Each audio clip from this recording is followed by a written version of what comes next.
Assalamualaikum warahmatullahi wabarakatuh, saya Sani Setiawan. Pada video kali ini saya akan membahas mengenai proses ekstrusi atau extrusion process. Lalu apa sih yang dimaksud dengan proses ekstrusi itu? Proses ekstrusi merupakan suatu proses manufacturing pembentukan logam menggunakan penampang tetap. Nah, tujuan dari proses ini yaitu membentuk penampang pada benda kerja menjadi lebih kompleks dan bervariatif. Terdapat kelebihan pada proses ekstrusi ini, yaitu pada proses ini bisa menggunakan material dengan sifat rapuh dan juga getas. Mengapa demikian? Karena pada proses ini hanya bekerja satu gaya, yaitu gaya tekan tanpa adanya gaya tarik. Sehingga pada proses ini masih bisa dikatakan aman apabila menggunakan material yang rapuh dan juga getas.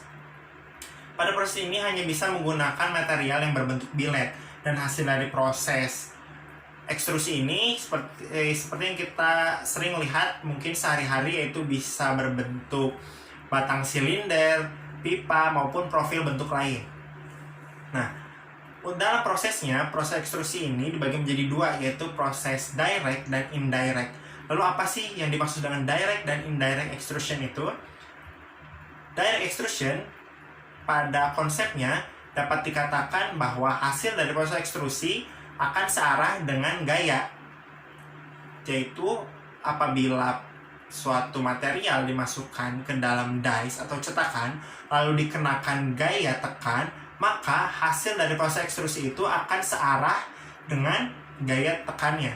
Sedangkan kebalikannya, apabila proses indirect extrusion, hasil dari proses ekstrusi itu akan berlawanan dengan arah gaya tekannya. Untuk temperatur yang digunakan dalam proses ini dibagi pula menjadi dua, yaitu temperatur panas dan juga temperatur dingin atau hot and cold. Nah, biasanya pada temperatur panas atau hot extrusion ini digunakan untuk merubah dimensi secara besar-besaran pada suatu material. Seperti yang kita ketahui, dengan menggunakan temperatur yang tinggi pada material, maka molekul atau komponen yang berada di dalamnya akan memuai, sehingga memudahkan untuk dilakukannya suatu deformasi secara besar-besaran atau berubah dari bentuk awalnya. Sedangkan dalam proses cold extrusion ini menggunakan suhu ruangan, sehingga biasanya digunakan dalam proses finishing untuk mendapatkan suatu dimensi yang sesuai ataupun mendapatkan permukaan yang halus. Seperti yang kita ketahui, apabila menggunakan suhu ruangan, maka kemampuan untuk mendeformasi itu tidak terlalu besar dengan kita menggunakan proses hot extrusion.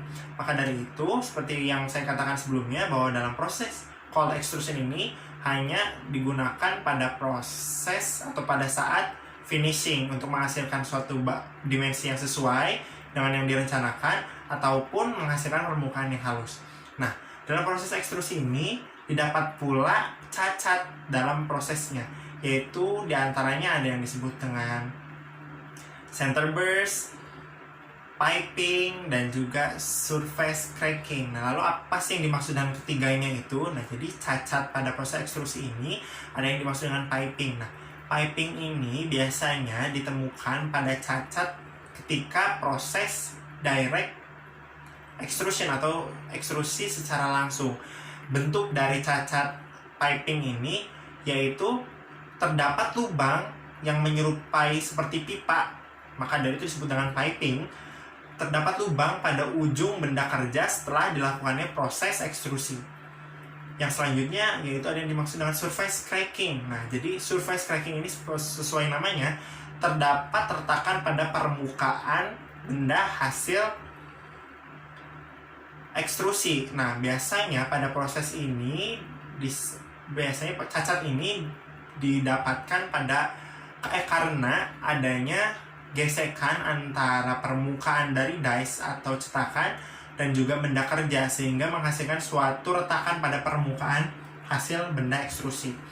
Yang terakhir ada yang dimaksud dengan center burst. Nah, center burst ini jadi bentuknya itu terdapat suatu retakan di dalam benda hasil ekstrusi gitu. Maka dari itu benda ini akan mudah retak atau mudah patah nantinya ketika akan digunakan. Maka dari itu, pada proses ekstrusi kita harus benar-benar mengetahui atau mengecek sehingga cacat-cacat yang tadi bisa dihindari.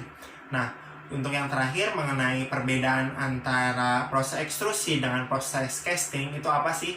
Nah, seperti yang sudah saya jelaskan sebelumnya bahwa proses ekstrusi pun sama seperti casting, yaitu memasukkan benda kerja ke dalam suatu cetakan lalu akan dilakukan suatu pengepresan atau gaya tekan seperti itu, sehingga akan membentuk material akan membentuk sesuai dengan cetakan tersebut. Nah, lalu apa sih bedanya dengan proses casting yang pernah dijelaskan sebelumnya?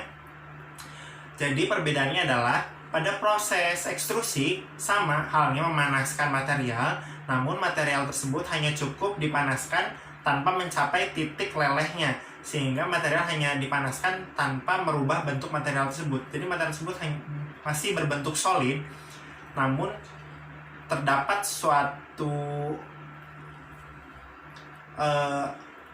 material atau molekul yang memuai seperti itu, jadi dimanfaatkan untuk perubahan secara besar-besaran dalam bentuknya atau deformasi.